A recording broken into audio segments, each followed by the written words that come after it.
Good evening. Thank you for joining us for another evening of Monk Chat. We're very lucky this evening to have venerables from Karuna Buddhist Vihara here to answer our questions about the Buddha Dhamma Sangha. So please, any questions that you have regarding these topics, any questions regarding our practice, we have a wonderful opportunity to hear from these venerables about feedback and how to progress on the path.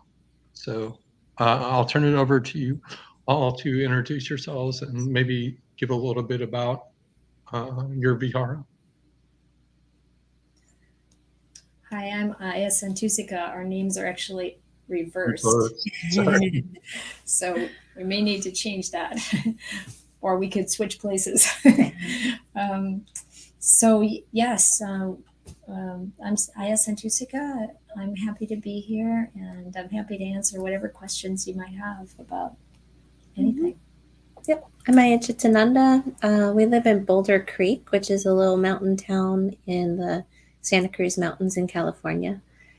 And yeah, You can happy to be here. meet our Redwood Buddha trees. statue and the redwood trees behind him. Yep, it's a small hermitage. Okay. Any questions yet? Okay, I think I fixed the names. Does it? Oh, you fixed it. Hey, Yeah, you did. Thank you. That's about the limit of my technical skills. And we're waiting for some questions to come in. I guess I feel fortunate that I have an opportunity, if it's okay to ask a question. Totally. One of the things that, as you may know, we're currently on retreat here at Empty Cloud. And one of the things that occurred to me today, and one of the things that I've heard at different retreats, a lot of people ask, how can I keep this going? You know, during periods of retreat, is time of clarity, maybe of peace. And I see that question come up a lot. Sometimes people ask, well, I want to continue this. And so what recommendations do you have for people and for us to carry that momentum from retreat, or even carry that momentum of morning meditation into our days, into our daily lives? Thank you, Venerables. Yeah, you're welcome. I think it's really helpful to have some kind of movement meditation practice. If you can practice that during retreat, like the Buddha even said, if you can have samadhi while you're doing walking meditation, it's going to last a long time. And it's because we begin to learn how to be still in our mind while we're doing other things. While we're walking from here to there, that's a lot of our life. You walk from the one room to another, one office to another, or whatever it might be. And if we can start developing a habit to bring the mind into the present moment and to be calm, in those spaces between having to pay attention to other things carefully, then we can kind of keep kind of filling the tank a little here and there, and it can really help us carry it. And I think that's one of the reasons that walking meditation is so encouraged in the Thai forest tradition, because when you practice that, then you can carry that same mental state into other activities.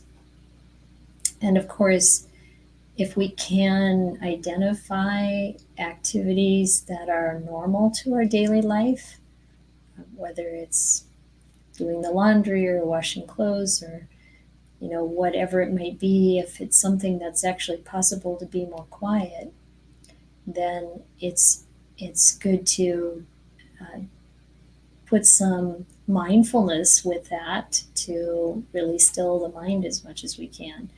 So we might have a phrase we want to repeat, or observing the breath, or something like that. If we can have those points through the day, while you're brushing your teeth, while taking a shower, then that helps us to kind of reconnect with that deeper stillness.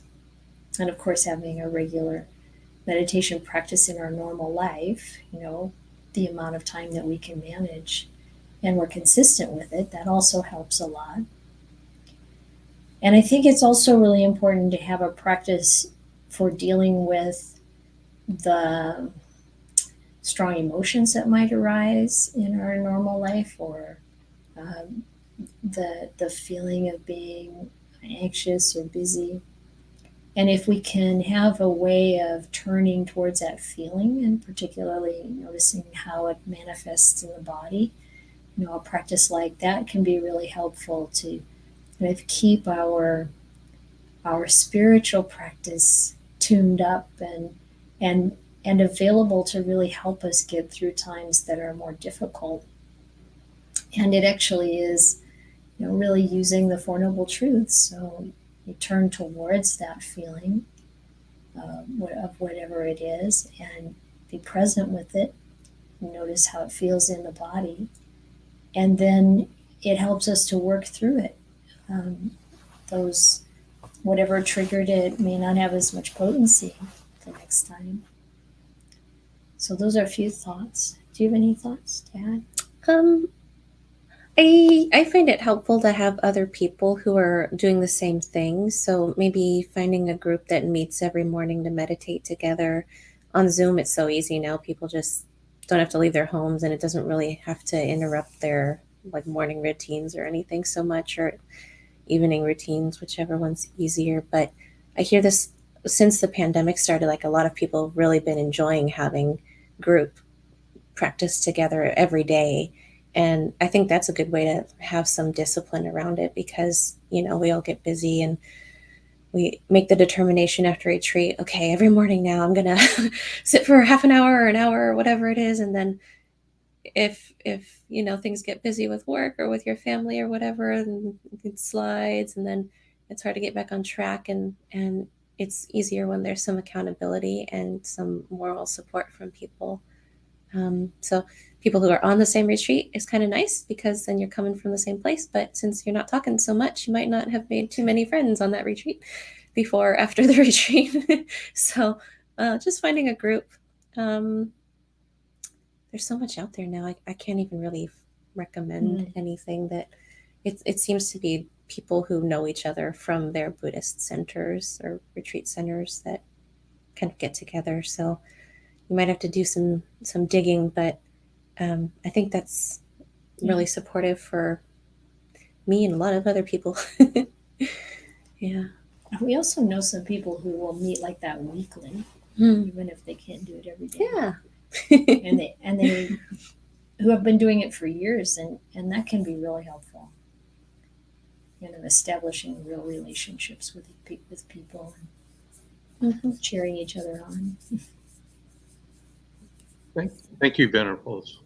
It's very helpful. It's great. And here's a question from Michael. Michael says, do you ever get bored or go stir crazy since you live in renunciation? Not yet, Michael. We should visit, Michael. Yeah. You would see. Yeah. I think we just counted 27 projects that are waiting. Literally, like I said, I'll bet you I can name 16 projects right off, and then we got to like 22 or something. So it's hard to get bored out here too. I mean, just having time in nature is really nice. I don't find it boring at all. It's always changing. And yeah, I mean, maybe you might be thinking about sort of like entertainment-y type things when you're referring to renunciation. I'm not sure. But yeah, that's again with the having good companions.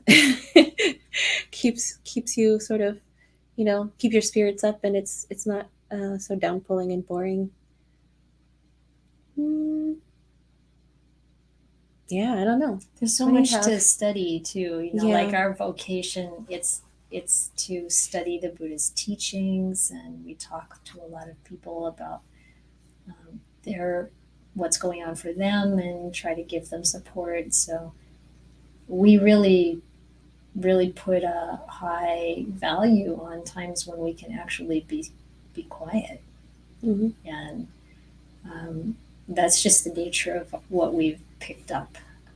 So yeah, I don't think we miss much the kind of worldly stimulus and excitement that we've given up, but we have plenty to keep our interest in, plenty of opportunity to be of service, which is really so much more rewarding.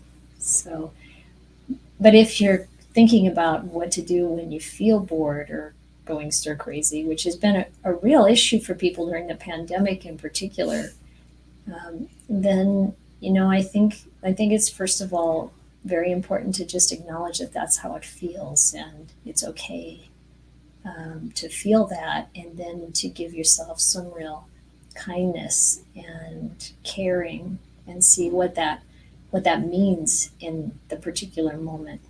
What does this mind really want? It's not just distraction. It may need some kind of real tenderness and looking after.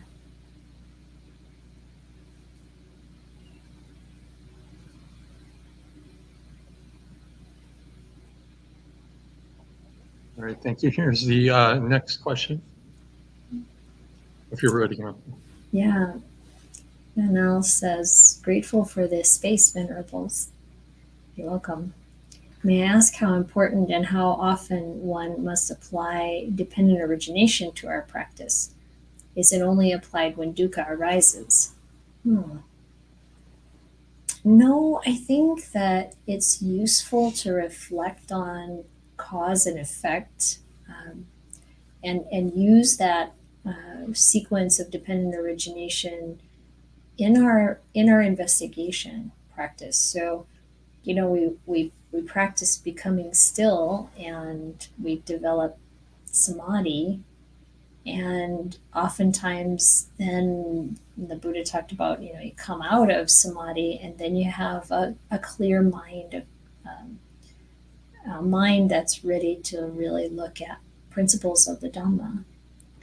And that can be a time when you can reflect on, what it means to basically work with craving and clinging, or some other part of that chain. Or maybe we might feel like we don't really understand how all those links work, and we might want to just,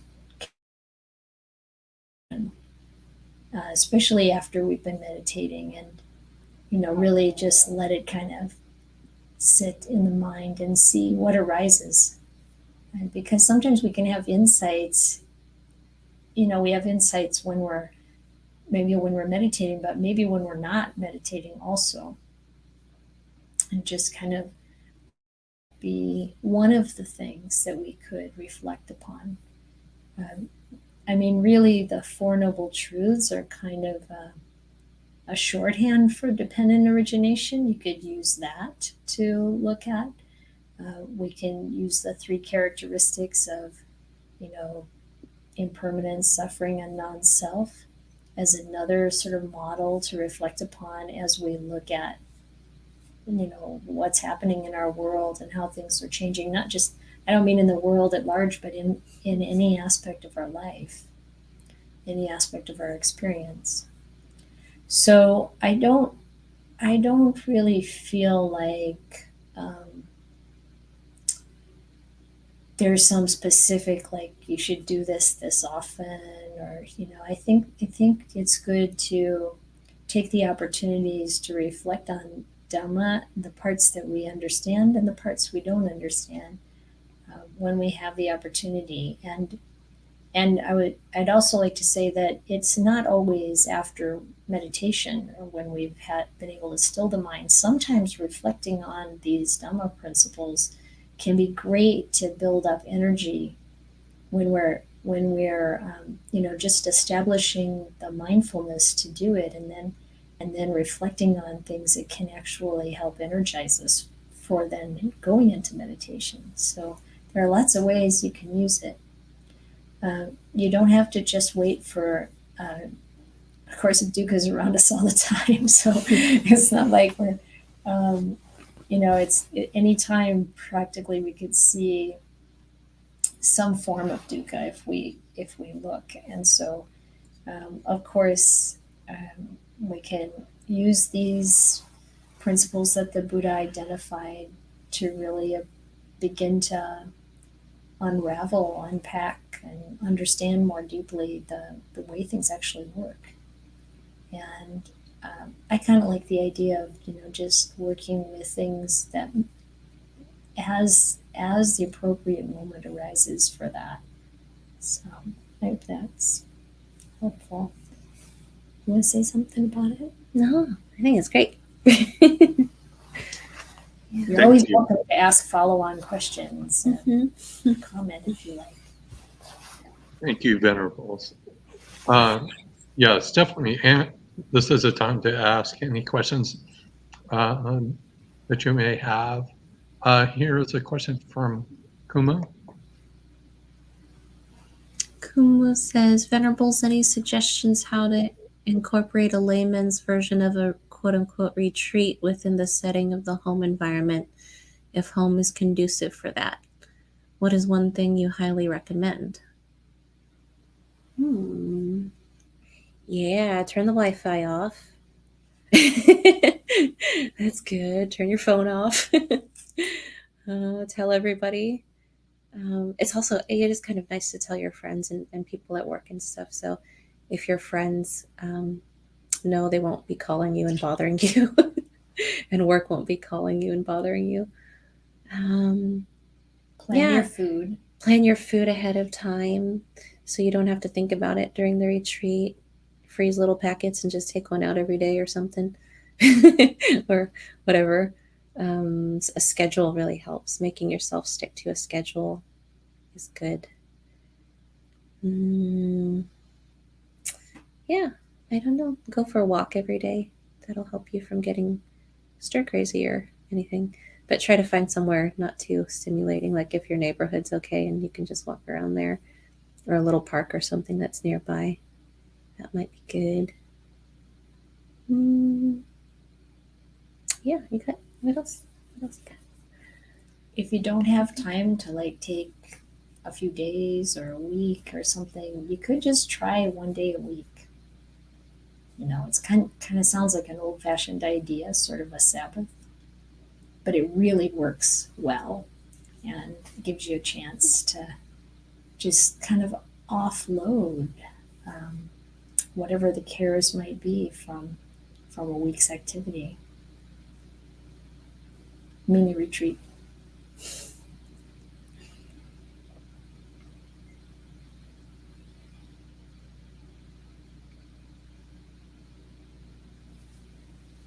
So Sud has a question. Dear Venerable, I'm trying to practice 1 meal a day to let go of sensual desire, but I can only eat dinner since I won't be done with work until 7 p.m. Why did the Buddha say only to eat before noon? Well, the Buddha, the way the story goes, the Buddha recognized that if the mendicants, the monks and the nuns were walking for alms at any time of day, it was a bother to the lay people. And if he made it so that they only went in the morning and then you don't eat the rest of the day, it makes it so much easier to be supported. And it's also, of course, a great opportunity to practice with our desires, as you're pointing out, sensual desires. I know that there are some claims that it's better for the body if you eat early in the day and not so much later in the day. But I think that I'm no expert on that, and I think it could be dependent upon one's own health and one's own physical makeup, the way their body operates and their rhythms. So since your schedule is such that that's the best time, I don't really see it as a problem. I just think just notice how it feels if you eat a significantly large meal in the evening before sleeping. See if that is good for you or not. And I think that, the Buddha also made allowances for other foods to be eaten at the time when, um, which was not the hours for eating the meal. And I think for a layperson, I really would recommend choosing some allowable foods for other times in the day. Whether you make that determination, make it based on what's healthy for you. Like maybe you need some protein, maybe your allowable foods, instead of, like in our tradition, a lot of times it's cheese and dark chocolate. That's not always the best thing for people's health. So, what if you decided you were going to eat nuts and dried fruit, or cottage cheese, or something like that, other times of day, to kind of help keep your body going and keep it healthy? I really, and when you're choosing food for your health instead of your cravings, then you're practicing letting go of, just following our desires. So that's my thoughts after many years of doing this kind of thing. What do you think? Yeah, I don't really have anything significant to add. Sounds good. Thank you. Here we have a question from Michael. Okay, if you don't mind me asking, what does your current meditation practice look like? Hmm. I mostly just do Anapanasati meditation. Yeah. I like to do death contemplation a lot also. I usually work that in once a day at least. Yep. I don't do much walking meditation. How about you? Well, for me, Anapanasati certainly is my mainstay, and I use it to branch off into other things like deeper stillness, the Brahma Viharas, and um, and I do tend to do some walking meditation often. Yeah, I think that's. I mean, one of the things that one of our teachers, Ajahn Ganha, talks about is that he thinks that a lot of times, especially these days, people are very, very focused on doing a lot of sitting, and he thinks that you know maybe people are missing the point, that if we do a lot of sitting meditation, but we're not really working with um, our emotions very much, then maybe we get up from meditation and we still experiencing sort of strong negative feelings and things like that that really need to be addressed. So his view is 2 hours of meditation is enough in a day, even for a monastic, and that you really bring your mindfulness and even your concentration or focus and wisdom into all of your daily activities. So it's a good way to really bring meditation more to the foreground of your life and have it more integrated into your life. And so I think there's a lot of that in our practice where, we might be doing something, and then, if we really bring our attention to it and we bring a lot of care to it, and he talked a lot about being happy and at ease all the time, being um, happy in what you do, and make everything that you do a gift. So those have been some really important words of advice that I find brings ease and happiness and good results from practice. Thank you very much. Here's a question from Jordan. I was learning more about Buddhist cosmology, and I was curious about the realm of the four great kings. Are they earth gods that live here? Are they living somewhere else? Any sutta recommendations? Well, we were just recently reading some Vinaya to celebrate Vesak, kind of looking at what happened to the Buddha after he got enlightened. And one of the mentions there of the four great kings is it sounded like the first or two merchants who came to see the Buddha, and this is while the Buddha was still spending time right there near the Bodhi tree. He'd go to a different tree. He'd sit for a whole week without moving, enjoying the bliss of immersion. And then he would move to another tree and sit for a whole week, enjoying the bliss of immersion. But then there were these two merchants who came along, and one of the devas, who had been a relative of these merchants, said, "Oh, there's a Buddha, just recently awakened Buddha, who's over there sitting under this goat herd's tree or something," or something like that.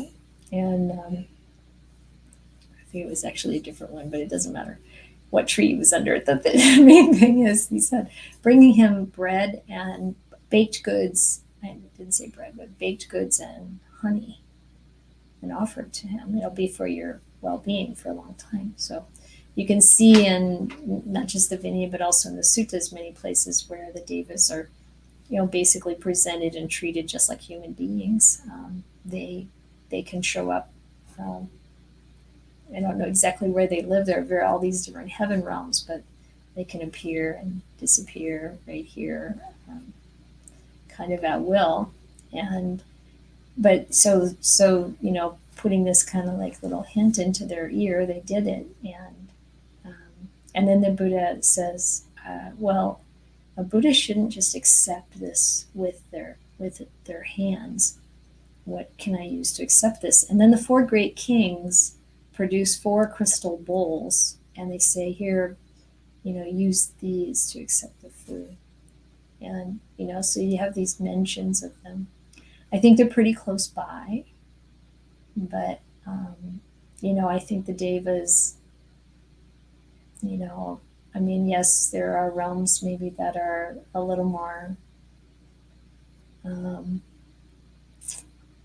what do I want to say? They say there are the devas that are earthbound, and there are the devas that are a little bit beyond that. The 4 great kings, I don't think, are earth, but they are, I think, not so far away. And I think the main thing we can gain from understanding that there's much more to reality than what we see and the material existence that we have is to recognize that there are all these possibilities once we die from this world, and that there are real benefits to living a very moral life. And the Buddha, of course, recommended that we really put our sights on awakening, full enlightenment, realization of nibbana, and not on landing in a deva realm, but it might happen anyway. And I hope that's kind of what you had in mind. Recommendations of suttas, there are, the whole first book of the Samyutta Nikaya is filled with devas talking to the Buddha, and it's wonderfully, rich with good advice and kind of get an insight into the devas. And I think there are references in the Digha Nikaya, the long discourses and giving. So those are a couple of places to look. Thank you. Here's a comment from Camille, thanking you for your responses, talking about refraining from Wi-Fi and the digital. detox. And Michael provides some examples of ways to do that, which is helpful, I think. Mm. And here's another question from Kumu.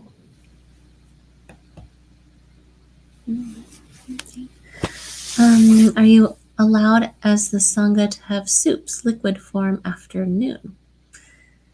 Yeah, it depends on your tradition. Different ones hold them differently.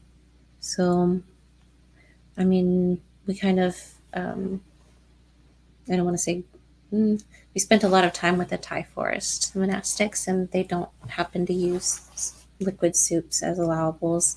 They use And- miso sometimes, miso soup sometimes. But Yeah, nothing not real. substantial. It's Yeah. just like a little fermented paste in some water is okay. Yeah, but the Sri Lankan monks are okay with it. Yeah, certainly It's other traditions do. those are the only ones I'm familiar with. But yeah, I mean, kanji is allowable. They have stipulations on like the spoon can't stand up in the soup. It's too much like rice. It's too thick, so you can't have it if it's like that substantial. But a little bit of stuff to keep you going, a little bit of rice and some water or something. The Buddha was okay with that. So Sometimes Yeah. we might have veggie juice, something like that. yeah, juice from carrots and celery and stuff without any solid stuff. Fiber stuff is okay, but nuts, yeah, I don't know. That's about it.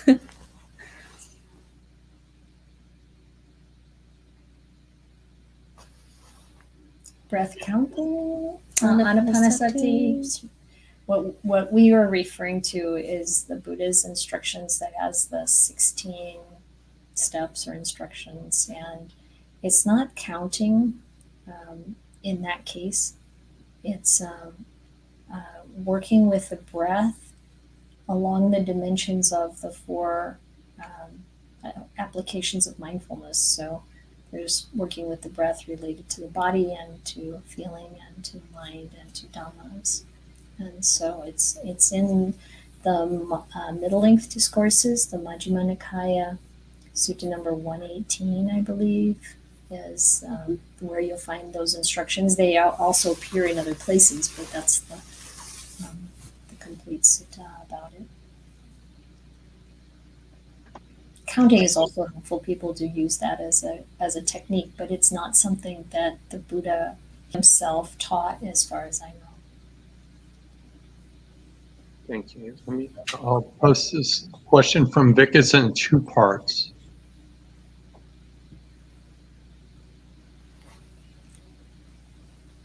Okay,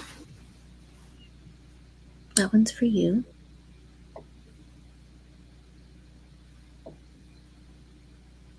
And he says, I asked. Mm-hmm. Yeah, so there's a lot of so the question, Venerable, so it says Ajahn Dunn talks about upachara samadhi as sufficient to power wisdom in the mind. Do you think upachara samadhi in the Thai tradition equates to the first jhana? I ask because the suttas actually, where the second one is, I ask because the suttas or the Pali Canon talks about jhana as being necessary for liberation. So I'm gonna bring the scope to the suttas only, rather than the whole of the canon, Pali Canon, and I think there's a fair bit of debate around how deep does the meditation have to be. Again, to refer to Ajahn Gana, he says not that deep. I think it is likely that it's, like the definitions for samadhi in general are basically almost identical to the first jhana a lot of times when you hear them. So I do think it's possible that that's what they're talking about. But I kind of like Ajahn Chah's approach of not being concerned about like what jhana it is, and also not really being very concerned about like getting to some jhana level to awaken. What's more important, I think, is to really, of course, take time with meditation and give it our kind of effort in a wholesome way, in a balanced way, and to really let go. If we are focused on, what is this stage, it usually hampers our progress. And so I think if we can, kind of really get the feel for what it is that helps our mind settle and let go, and then we continue to incline towards that letting go, and then it's like something else kind of takes over. And we might experience all kinds of things that later we could identify as the factors of jhana. And it's helpful to have some idea, like what is the way that you experience PT, for example. It can be very varied. Different people experience different things, but it's a real indication that you're on the right track when there's kind of like tingling, warmth, fullness, joyful feelings arising in the body and the mind due to meditation. And not to be too like focused on, is this the first jhana? How do I get to the second jhana? And I'm not saying that that's what you're doing, but I think, I think it's not so important to know those things. It's more important to really come to love meditation and letting go into it and trusting your sila and your right view as a support. And if meditation's not going well, looking at your sila, your virtue, and seeing what can I do to purify that a bit more, and what is, how can I develop more right view, and then just do the practice and let it run its course. And the Buddha does say it's a natural thing. I think there's a very lovely sutta in the Anguttara Nikaya, the Numerical Discourses, in the chapter of tens. I think it's number 2. It's like making a wish, or something like that, or I can't remember Venerable Bhikkhu Bodhi's translation, something like volition. And the Buddha says that if you have good sila, then you don't even have to think about, may I not have regret, because it's automatic. And if you don't have regret, you don't have to think about, may I feel joy, because it's automatic. And he goes on through all of that, through the whole chain to samadhi and wisdom, and that's the important thing, that real change occurs in our mind and in our life, that brings us more and more into deep understanding of the Dhamma.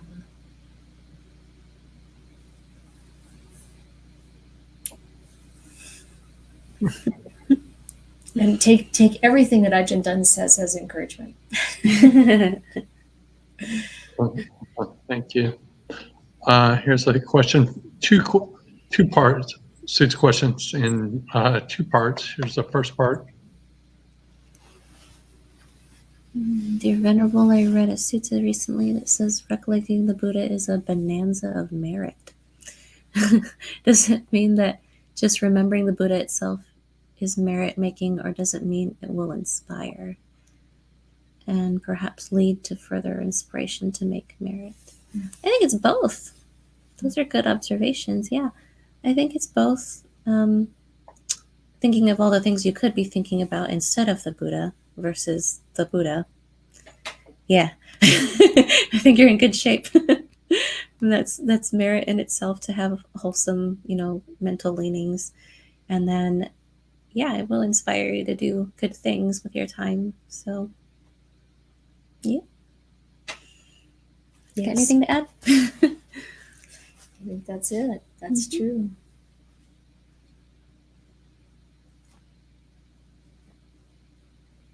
Charlesley, hello.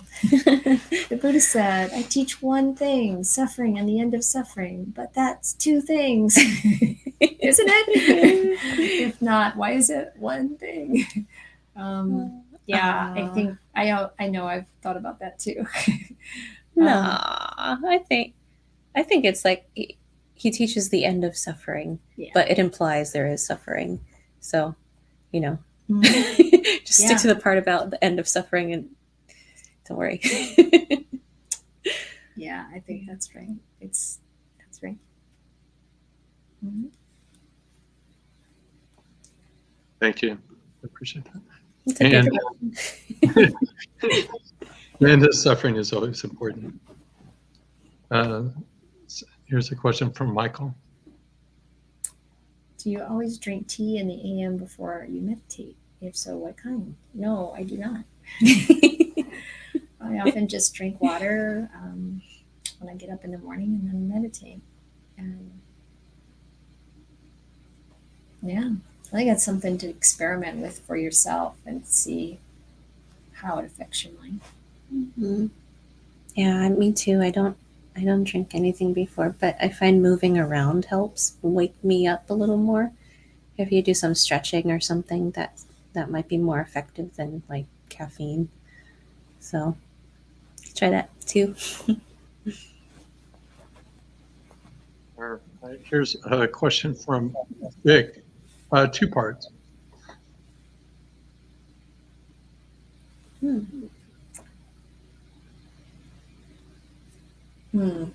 Elaborate a bit on Ajahn Ganha's instruction to do only 2 hours of samadhi a day. 2 hours of sitting meditation. You should clarify that. And really work with your mind all the time. So it really is a constant practice. But it's in, as you work. He's a big proponent of don't sit around, work. And it does feel good to really put your effort into something, especially if, as we're mindful. And, he says, have your mindfulness and samadhi and wisdom there. So it's an interesting exploration to see what that's like. What kind of samadhi do you have while you're doing other things, and how does it feel? Anything else you want to add? No, that's great. Samadhi all day long. Sitting only 2 hours. Yeah. Thank you. And thank you everyone for their questions so far. Please, any questions, please write them or post them. Here's a question from Kumu. My turn. I think it's your turn. Okay, just finished reading Mahapunama Sutta with reference to rebirth. Consciousness mentioned in the sutta, is it the consciousness of the new embryo or the quote-unquote consciousness that gets attracted to it? Probably, I don't know, probably the one that gets attracted to it. I'm not familiar enough with this sutta to know. I'd have to look at it, I think, to see how the context is. But like the consciousness of the new embryo versus the consciousness that gets attracted to it. I mean, I don't know if I would think of it in those terms. I think the way I think of that whole process, the Buddha said, you need an egg and a sperm and a living being to have an embryo begin to have life. Life. Yeah. That's what makes me think it's the consciousness there is going to be, the consciousness attracted to it, I think. Yeah. Mm-hmm. Yeah. Like And that consciousness also, you know, if you're looking at dependent origination, the Buddha talked about how consciousness and name and form come together. They have to prop each other up like two sheaves of wheat. And so, you know, it kind of like is dependent on each other. So you have that embryo and then the consciousness coming together. So you have that, you know, all the equipment for a new life to start. That's what we think.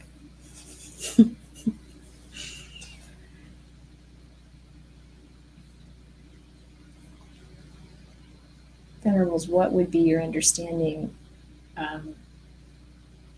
why the Buddha left certain teachings as undeclared? Because they didn't help the people get enlightened. There are a lot of things that we can ruminate about endlessly, and it gets us nowhere. And that's, I think, the main reason he said this is not the right thing to think about, the right way to think. I'm just not gonna talk about that. Yeah, it can even be an impediment, not just like not helpful, but like detrimental. Sometimes people go over the same stuff again and again and again and again. It's constant debate. You can have all these ideas, but where does it get you? Yeah, or you just don't get it, and then you lose faith in the rest of the teachings, and yep, out of luck. Yeah. So, Yep. I think the way to think about that is, you know, what do I engage in my life that doesn't really have a clear purpose and has no end to it? That's a phrase that I really think is useful. Well, that it has no end to it.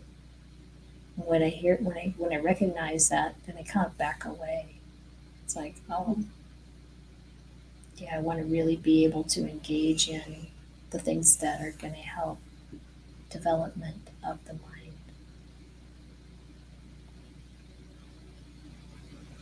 Thank you. Here's a question, two-part from Vic. It's in two parts.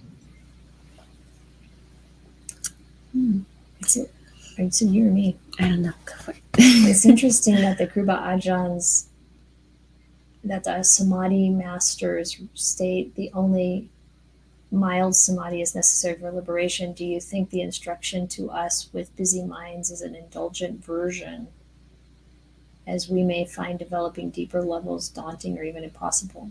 I don't think it's about that at all. I think that those who already have traveled the entire path evaluate what really was essential, what's really helpful, and what isn't. And they see a lot of living beings going through this. And I think they're just trying to tell us what's really going to work, what's really going to help us. I don't think it has to do with thinking, oh, well, they can't do it.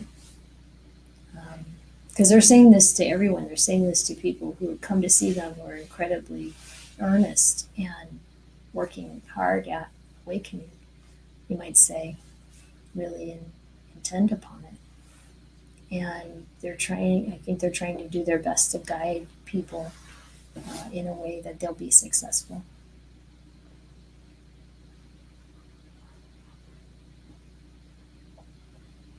Yeah, it's also Samadhi, but in connection with Sila and Panya also. Yeah. So, I mean, they're saying you only need so much Samadhi, but if the other things aren't in place as well, it's not gonna go anywhere. Yeah. You have to have Sila.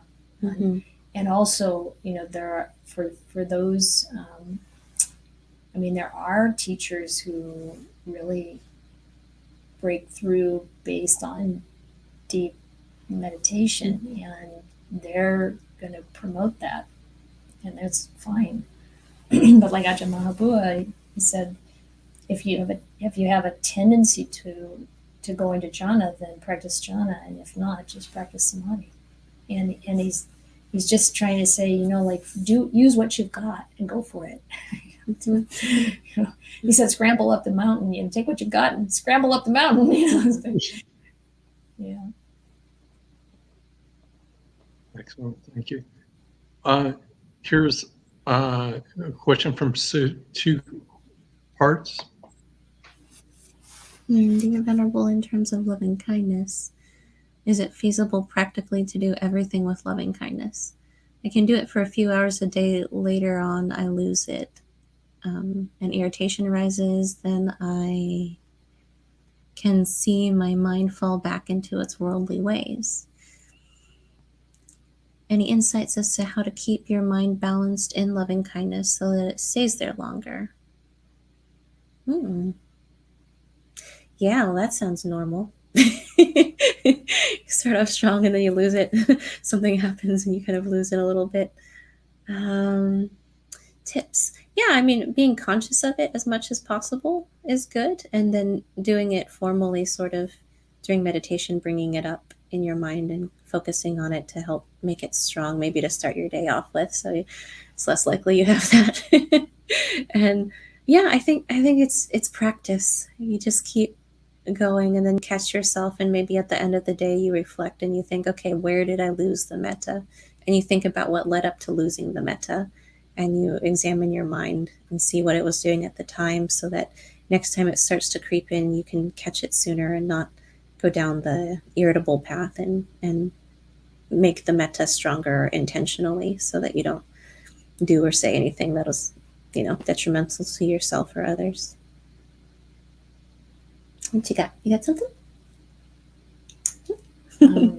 Yeah, I find it really helpful to, whenever possible, when the mind starts going on to that more negative track, to pause, as soon as we can. So it's just like, sitting in meditation and your mind begins to wander and you pull it back. And sometimes you catch it sooner than others. But if we have that intention, then we have a better chance of pulling it back sooner. And we can do the same thing with our mental state. So, we can have that attitude of loving kindness, and then, when we notice ourselves, some changing and having the irritation or frustration or whatever it might be, if we have the opportunity to stop. And one thing that's really good at that moment, as soon as we see it, is to say, I'm not going to say anything. So not talking from that place. We give our mind a chance to reframe, kind of like a restart. And then really looking at, what does it take to do that? What can I bring to mind to remind myself that, I really want to approach this situation, especially the ones that make us irritable or frustrated or afraid or whatever it might be, with that attitude of the Brahma Viharas. Sometimes it's not metta, maybe metta can always be underlying, but we may need a dose of equanimity or appreciative joy or compassion. But regardless, if we have that intention and then we catch ourselves, if that's not the state I'm in, can I pause, and then what does it take? What is useful? And I find for myself the kinds of things that are useful are really to remind myself that this is suffering. Just having this mental state is suffering. That whatever the circumstances are that have triggered this, they're probably involving other people who are suffering. And that, if I really think about what's important, the Buddha, the Dhamma, the enlightened Sangha, if I think about, what's really important in my life, and living without regret, and, being kind to people and those things. And then it helps to look at the situation with clearer eyes. And then it's, more likely that the heart returns to an attitude of metta.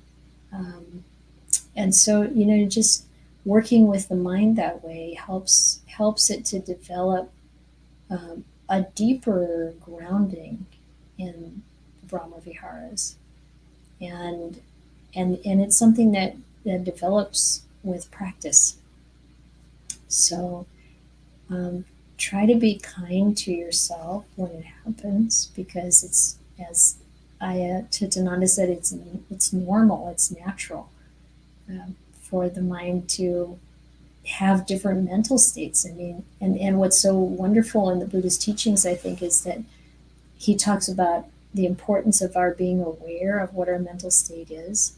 And like when he talks about, looking at your mental state, he says, well, you need to know, what's important is that you know that a mind filled with greed is a mind obsessed by greed.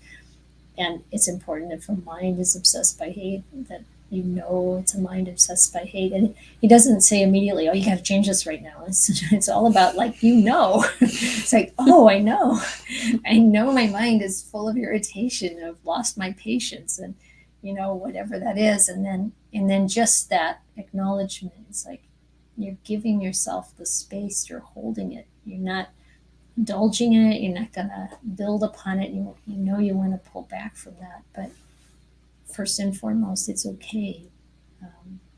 This is the nature of living as a human being, and it's all right. And then you can bring to mind the things that will help to move beyond that experience. Thank you, Venerables. And I believe, I'm sorry, did you, are you ready for the next? I'm sorry. This is, I believe, in reference to our earlier conversation.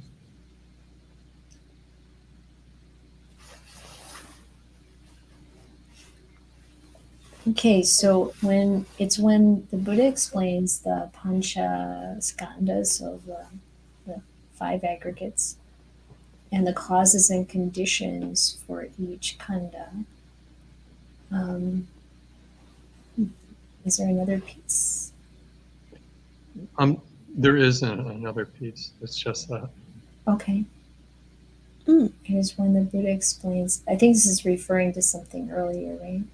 Yeah, I think so. Maybe the dependent origin. Yeah, maybe. I'm sorry. Maybe, Kumu, if you'd like to add more to your question, I don't know if that would be helpful. Mm-hmm. I mean, the Buddha certainly used the 5 khandhas as an excellent way to explore reality and to understand not self.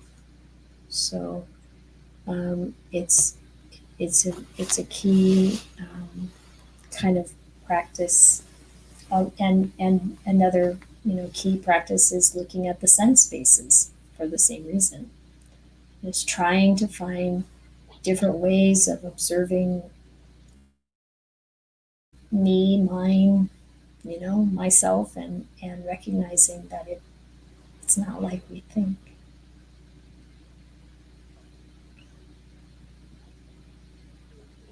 Thank you. Here's a question from Vic. In Ajahn Ganha's instruction to keep sati, samadhi, and panya at all times, do you believe that is keeping a watch on the mind always and keep it from attaching to mental states / mood / greed / aversion? Ajahn Dan talks about something similar. Could be. I mean, yeah. Yeah, that's a good way of looking at it. Yeah, it is. Yeah.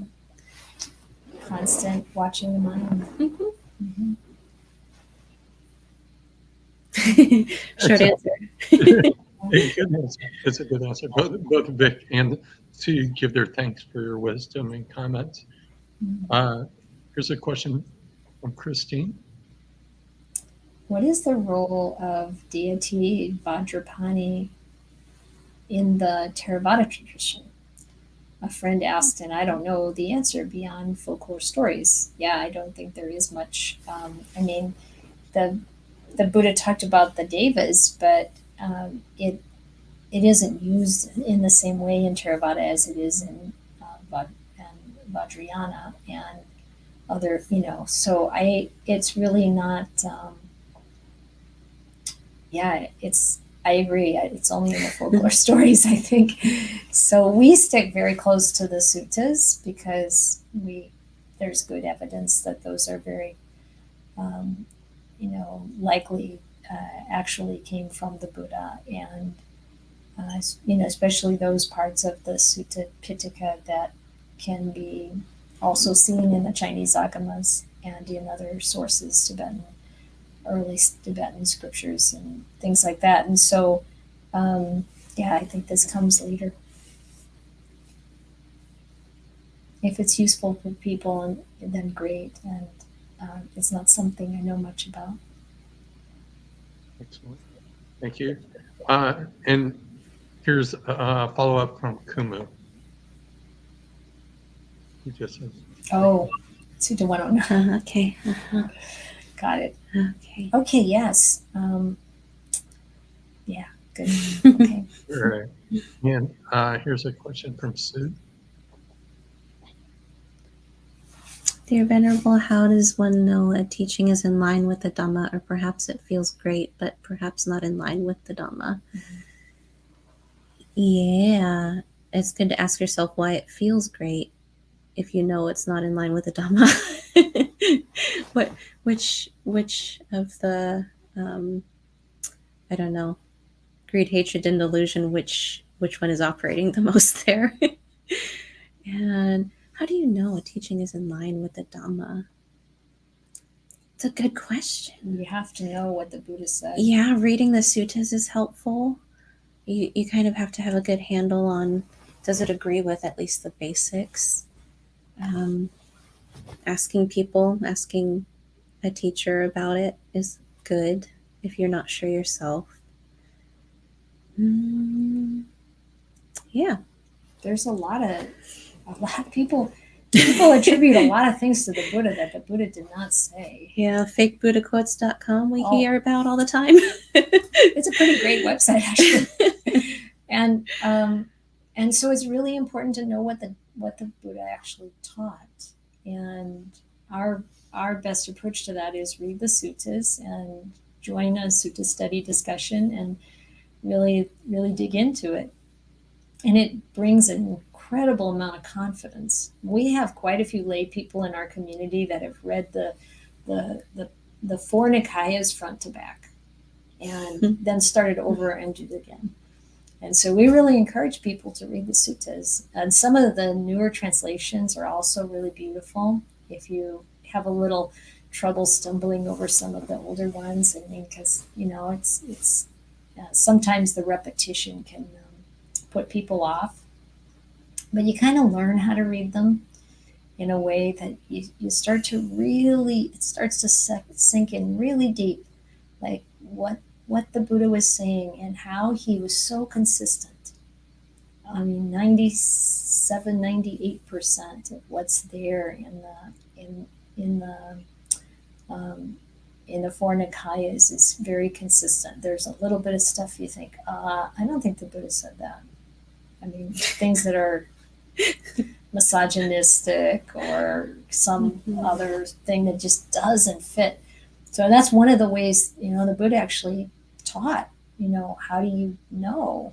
And you really have to look, is it consistent with the whole way of looking at things, the way of looking at defilements, greed, hatred, and delusion and all their cousins, and the way of looking at, what it means to recognize what's me, what's mine, what's myself.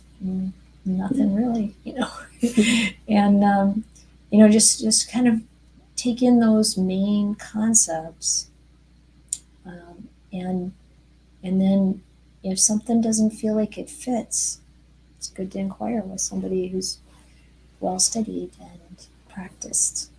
So looking to scholars like Ajahn Brahmali and Bhikkhu Bodhi and Bhante Analayo and others, who have done a lot of these, deep work with the Pali Canon, particularly with the suttas, and then kind of look at what their analysis is. That can also be really helpful. Thank you. I have a question from Vic, 2 parts. when you're planning, when are we planning to visit Thailand next? Which Kruba Ajahns would be on the itinerary? Definitely Ajahn Ganha, probably Ajahn Biak, maybe Ajahn Jendi. He's really amazing. And it depends on how long we get to stay, but we're not going to go until it's possible to travel without the risk of having to, spend the whole time in a hospital or something because you've picked up COVID. And, we're just going to wait until the pandemic is at a point where the world is at a point where that travel is easier than it is now. All right, thank you. And here's a question, 2 parts.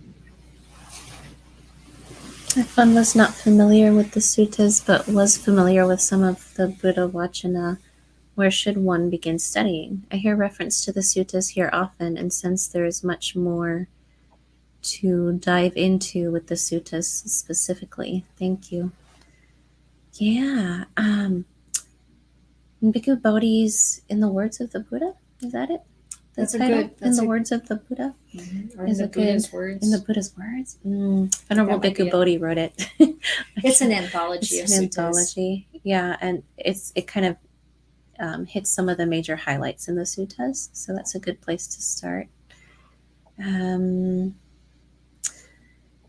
Yeah, that's probably where I would start. The Majjhima Nikaya has a lot of the teachings we study. I think you got advice once from a monk that you consider your teacher to like start with the second sutta in the Majjhima Nikaya. Yeah. The first one's a bit much. It's long. Just read intense. that one last. Yeah, read that one after you read the rest of the Majjhima Nikaya. But you can do it on Sutta Central. You can just go to the, middle link, the Sutta Pitaka basket and the middle link discourses, and then it'll ask you again and pick the Majjhima Nikaya and go to Sutta number 2 and just start reading. Make it something you do a little bit every day, and just like write to us or Bhante Sudaso or Ayas Soma or whoever you want, and ask questions if you have questions, and just like dive in. And it doesn't have to do what you enjoy. If you're reading a sutta and it really just sounds like gobbledygook, go into the next one and just maybe you'll come back to that one later. But there are beautiful stories in there about the people who come to see the Buddha and how he interacts. It's fascinating to see how he interacts with people. And like I said, if you get bogged down in the repetition and that kind of thing, maybe come to a sutta class, sutta discussion, and can see what you can really derive from these incredible teachings. Yeah, and it's nice the different translations they have on Sutta Central. If one of them is like confusing, you don't understand what they're trying to say, you can check a different translation and see if that helps. I do that all the time. Yeah. Yeah. Mm-hmm. Thank you. Here's a question from Amir.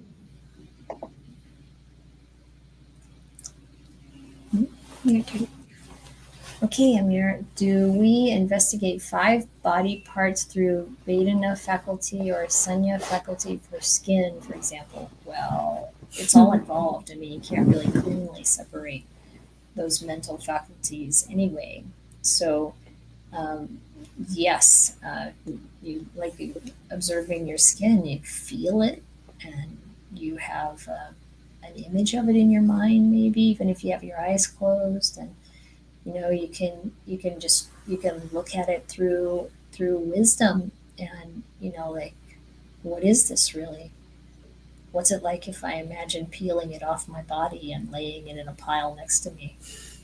And what's underneath? And there are all kinds of really useful, creative ways of dismantling our delusion about what this body is. And it's that's really the point of the investigation, You can look at those 3 characteristics. Is this permanent? Is this skin permanent or impermanent? It changes every day. It's constantly changing. We don't have control over it. You get pimples and you get, now I'm old enough that I got all kinds of things hanging on me that weren't there before, Are they cancerous or not? And you can use these different ways of being very, very forthright and honest with ourselves about our,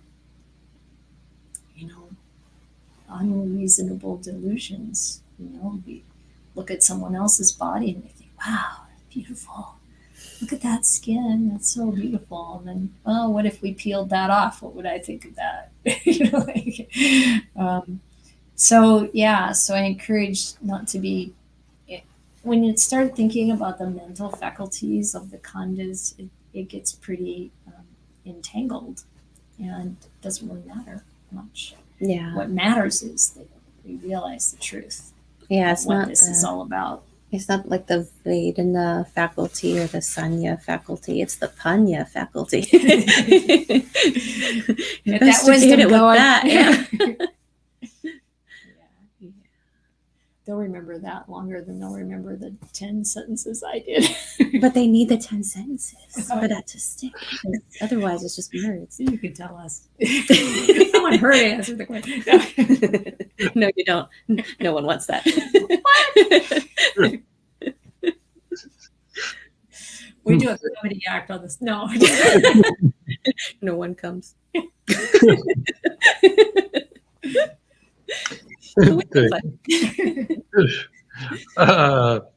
Here's a 2-part question from Sid. Okay. Dear Venerable, is it fair to say that if one is generally a good person, though one may have slight irritations in life here and there, may have little indulgences, still will end up in a good place? Good place after death. Mm-hmm. Yeah, sounds pretty good. Keep those 5 precepts. Yeah.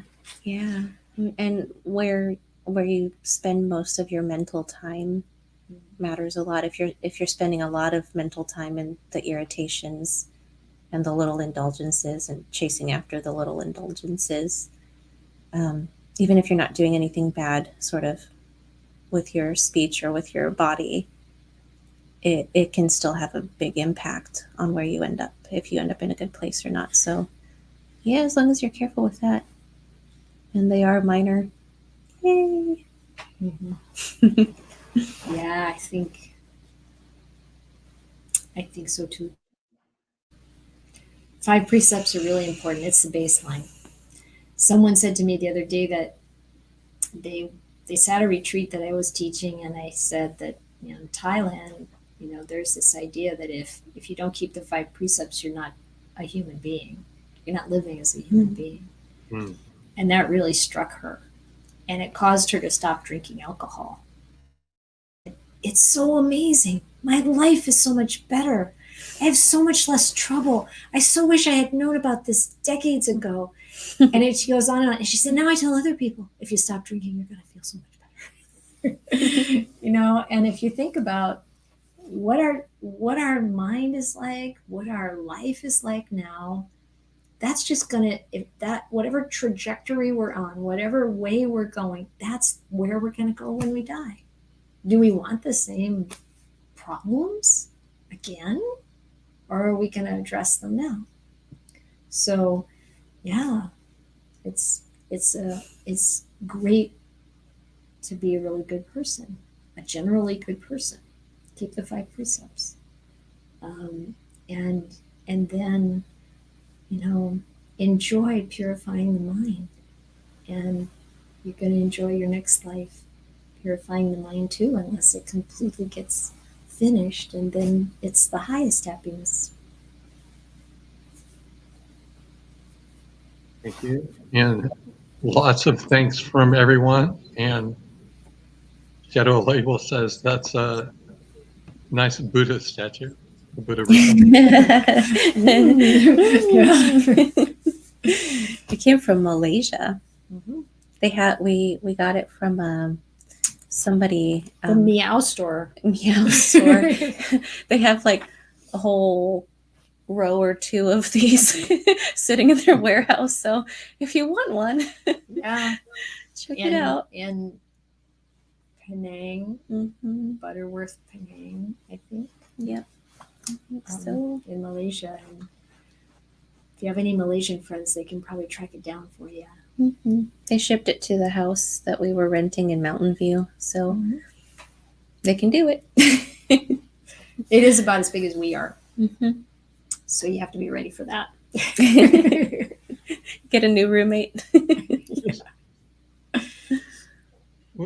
And that was the last question. We have a little bit more time, if it's okay, if I ask. Please do, Annika. Thank you. I appreciate that. One of the questions that I ask sometimes, what do you feel has been or is the most important aspect, maybe the paramis or traits that you see in being successful in monastic life? What has been the most important trait for you to cultivate? Well, sorry? In monastic life, being important, maybe success is the wrong word. In that makes sense. Yeah. Well, I was like, success is enlightenment, right? So I can't tell you yet. I would put it, yes. You mean like living harmoniously and stuff?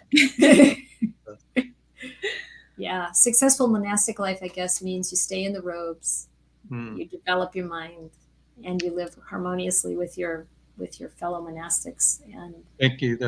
Thank you.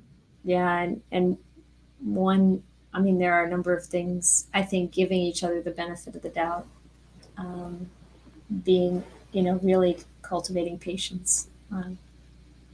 Yeah, I think looking at the Vinaya pretty thoroughly is helpful too, because then you can help sort out for yourself what is cultural and what is more important for my development. And then you don't get bogged down in some of the stuff that people care about that you really don't need to be worried about for your own practice. Yeah, like whether you can,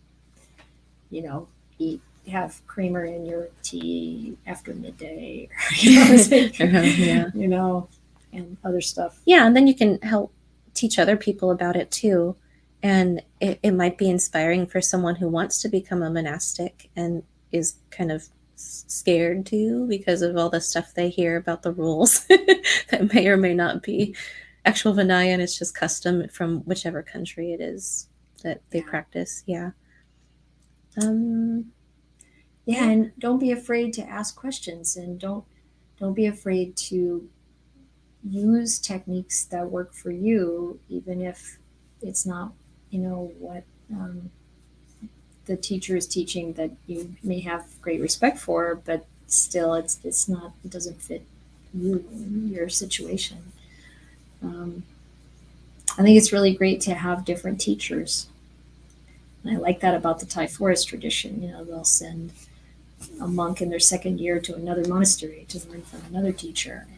And I think it's great. You don't have so much guru disciple kind of attachments. I mean, that can be beneficial too. It depends on the personality and your karma. But be inquisitive and willing to try things. Yeah, I think that applies to lay people too. Yeah. The same. Yep. If you want to make progress, still good advice. Keep your eye on the ball. very, very helpful. And I guess related to that, Sue does ask about success in lay life and progress in lay life. Yeah, all of those things really apply. I mean, when I was a layperson, I really took the suttas and the teachings that were for monastics, or they looked like they were for monastics, and I just modified them to apply to my life. I mean, you can do so much as a layperson, and being patient and consistent, determined to awaken, So many people in lay life got enlightened, or some really amazing degree of enlightenment in the suttas and the Buddha's time, and they still can and still do, and don't hold back. You can, and this progress in the spiritual life brings progress in every other aspect of your life. You have better relationships with your parents, with your partners, with your coworkers, with everyone in your life. They benefit from your practice, and you're more able to do good in the world and happier as you go. There's no downside. I also think it's important not to beat ourselves up. Yeah. For lay people and monastics, both. It's like if we, and each other, not being critical of ourselves or each other when we mess up. Yeah, okay, we made a mistake. If we can correct it, great. If not, we just make sure we're paying attention and learn from it for next time. But I think people get stuck on things, and then it hinders their progress. So yeah, trying to be less critical of ourselves and others is important too. And I think maybe when I said give each other the benefit of the doubt, it's really like be forgiving. Let it go. That's wonderful. Thank you. Very helpful. Rick did ask, what's it made of? I think in terms of the Buddha statue, the Buddha Rupa, what's it made of? Yeah, I think it's plaster. Oh yeah, it's plaster. Yeah. Right. And Jim asks, was it difficult to pick the tradition you ended up ordaining in? Do you have much choice? I'm American. Yeah, we've got all kinds of stuff all over the place. But I was introduced to the Thai forest tradition, and that just resonated with me. That's what really inspired me, seeing monastics who were really living to the best of their ability to, according to what the Buddha taught and had laid down. And it was definitely the right thing for me karmically.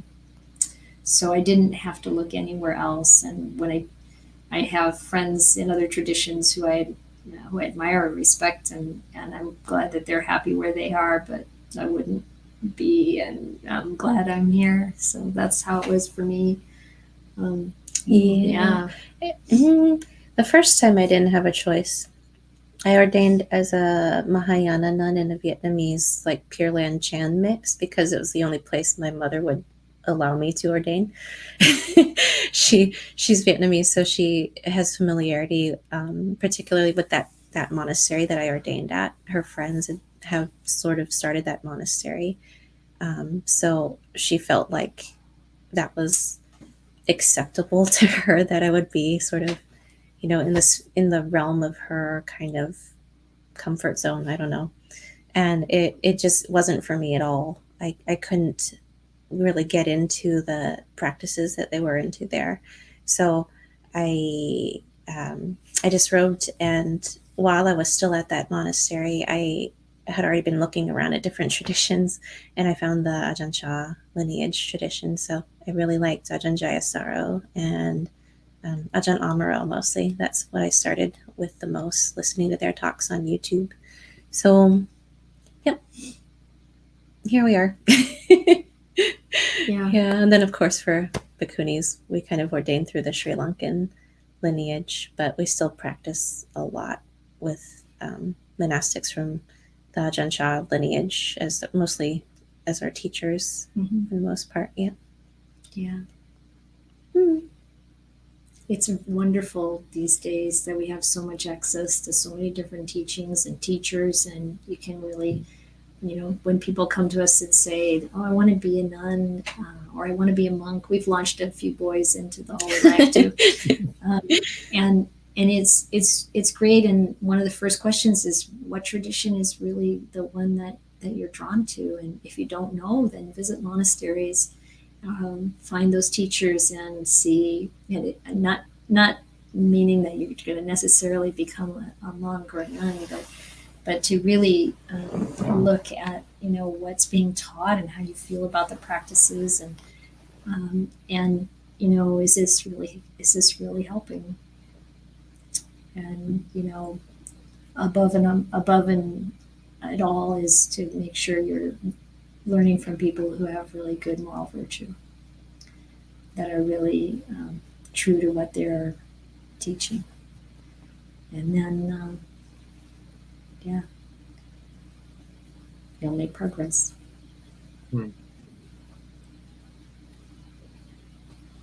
Thank you, Venerables. And that was the last question, just as we're approaching the end of time. Is there any last words, any last comments that you'd like to share, or upcoming events from Karuna Buddhist Vihara that you'd like to share with people or tell people about? Yeah. I mean, I'm going to be teaching a retreat at the Berry Center for Buddhist Studies in March, from the 11th to the 16th, I think it is, on Anapanasati.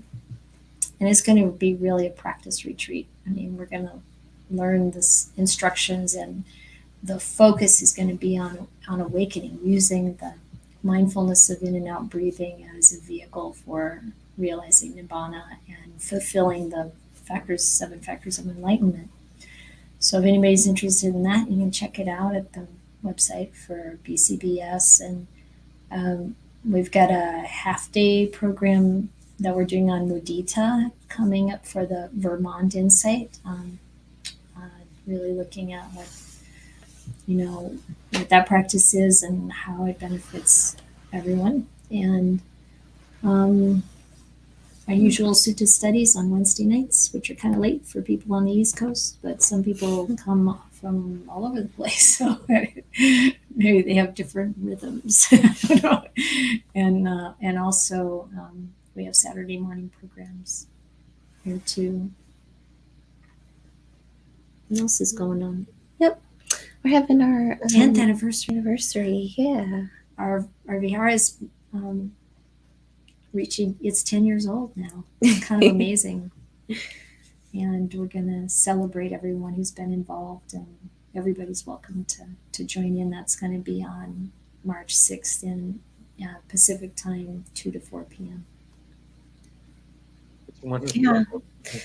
I wanted to just appreciate Buddhist insights too. Yeah. Undeclared and Bhante Sudaso and Ayasoma and Everyone. Anagarika Yens and everybody who's doing this, and appreciate that you're having retreat for monastics there too, that don't have somewhere else to be a chunk of time like that. So that's really great, and we're happy we can do some stuff for you while you're taking your time. Yay.